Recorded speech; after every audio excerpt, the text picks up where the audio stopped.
warahmatullahi wabarakatuh. Kembali berjumpa dengan Matematika Menyenangkan. Untuk kali ini part kelima ya, tentang prisma. Kalau yang sebelumnya, materi sebelumnya adalah ada kubus dan balok. Untuk kali ini adalah tentang prisma. Seperti apa bangun prisma? Nah, ini seperti yang terlihat di gambar ini ya. Ini adalah prisma segitiga. Nah, apa sih bangun prisma itu? Apakah ada manfaatnya dengan mempelajari prisma? Ternyata manfaatnya sangat banyak ya. Karena bangun prisma itu salah satunya adalah yang digunakan untuk membangun atap rumah, buat konstruksi bangunan tempat tinggal di bagian atap gitu kan. Terutama yang prisma segitiga. Makanya ini sengaja yang saya tampilkan adalah prisma segitiga supaya terlihat lebih jelas seperti konstruksi atap rumah ya. Nah, seperti ini teman-teman ya. Ini kan terlihat seperti atap sebuah rumah. Oke teman-teman, terlihat ya ilustrasinya seperti gambar atap sebuah bangunan tempat tinggal, misalnya rumah atau gedung ya, yang menggunakan genteng biasanya yang berbentuk seperti ini ya.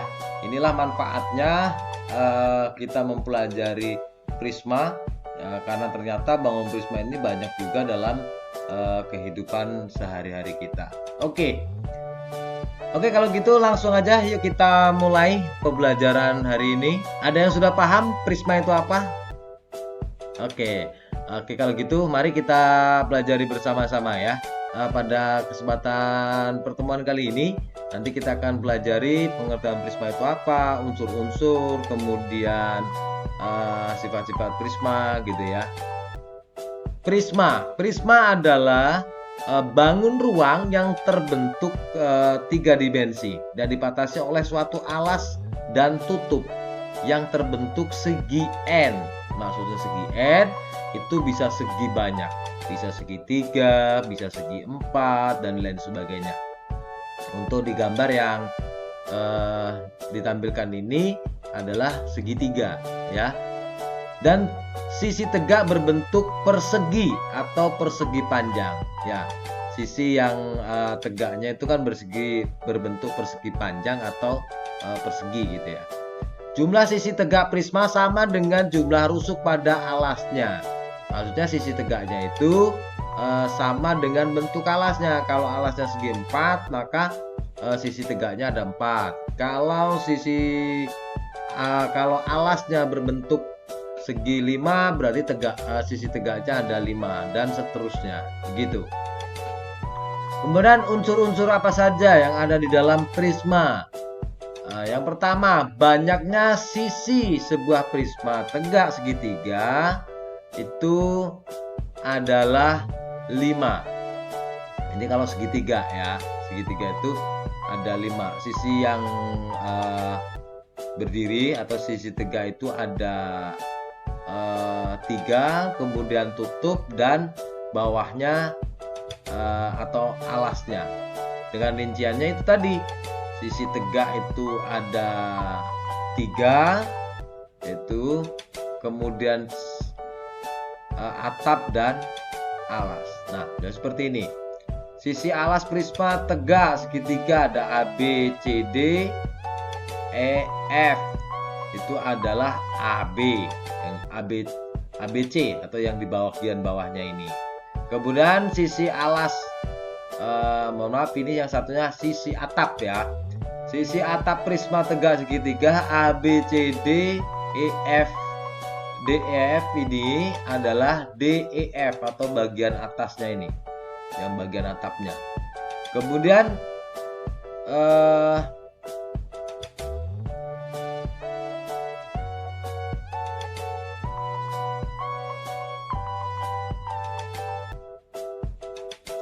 Kemudian sisi alas prisma tegak segitiga A, B, C, D, E, F itu adalah D, E, F. Kemudian ada A, B, E, D, ada B, C, E, F, E dan juga A, C, F, D ya. Ini segitiga kan berbentuk segi 4 ya. Ini masih sisi tegak dari prisma ini, mohon maaf ini ada kesalahan mengetikkan ya. Jadi sisi tegak prisma ABCDEF itu kan yang berbentuk segi 4, yaitu ABED, BCFE, dan ACFD. Secara umum prisma segi N memiliki N plus 2 buah sisi ya, N plus 2. Artinya kalau sisinya alas itu 3, berarti sisi tegaknya kan ada 3, plus 2-nya adalah atap dan alas ya. Kemudian banyaknya rusuk sebuah prisma tegak segitiga adalah 9 ya. Kemudian rusuk-rusuk alas prisma tegak segitiga ABCDEF adalah AB, BC, dan CA. Itu rusuk-rusuk ini ya. Secara umum prisma segi N memiliki 3N buah rusuk. 3N buah rusuk. Jadi bisa dihitung ya.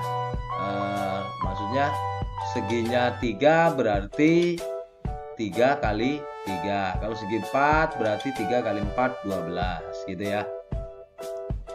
Kemudian banyaknya titik sudut pada sebuah prisma tegak segitiga adalah sebanyak 6. Nah, kalau segitiga 6. 1 2 3 4 5 6 ya. Banyaknya diagonal sisi sebuah prisma segitiga adalah sebanyak 6 buah diagonal. Diagonal sisi dari prisma tegak segitiga ABC DEF adalah AE, DB, BF, CE, AF, dan CD ya. AE kita lihat dulu.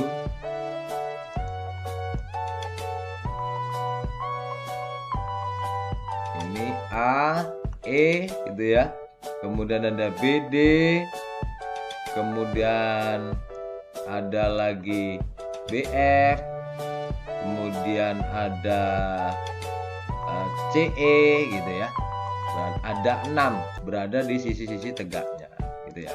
Secara umum prisma segi N memiliki N-1 buah diagonal sisi gitu ya. Jika misalnya 4 ada prisma segi 4 berarti memiliki diagonal sisinya sebanyak 4 dikali N-1, 4-1, 3. Berarti 4 dikali 3 12 diagonal sisi. Kemudian selanjutnya prisma tegak segitiga ABCDEF tidak memiliki diagonal ruang ya, tidak memiliki diagonal ruang. Secara umum prisma segi N memiliki diagonal ruang N-3 buah diagonal ruang. Itu kalau segi 4 begitu ada diagonal ruangnya ya, memiliki diagonal ruangnya. Caranya mencarinya seperti apa? Nah, seperti ini. Kalau misalnya segi 4 berarti kan N dikali N-1, N-3. Berarti 4 dikali 4 dikurang 3 itu 1, berarti ada 4 diagonal ruangnya gitu. Kalau yang ditampilkan ini adalah segitiga, prisma segitiga, maka tidak memiliki diagonal ruang gitu. Selanjutnya jaring-jaring prisma. Jaring-jaring prisma adalah pola suatu bangun ruang. Jaring-jaring adalah pola suatu bangun ruang, sama seperti jaring-jaring balok, jaring-jaring kubus gitu ya. Jaring-jaring prisma diperoleh dengan membongkar prisma sehingga menjadi bangun datar. Nah, ini adalah prisma. Coba kita bongkar ya, menjadi seperti apa. Nah, ternyata untuk prisma segitiga jaring-jaringnya berbentuk seperti ini ya. Bentuk seperti ini, dan jika disatukan kembali ini menjadi prisma segitiga gitu ya. Oke, bagaimana teman-teman semua, sudah paham semua ya, dari mulai pengertian unsur-unsur kemudian jaring-jaring prisma. Oke, demikian perjumpaan kita di part yang ke-5 ini. Semoga pertemuan ini bermanfaat untuk teman-teman semua, dan jangan lupa jaga kesehatan, tetap semangat, tetap belajar. Matematika menyenangkan. Wassalamualaikum warahmatullahi wabarakatuh.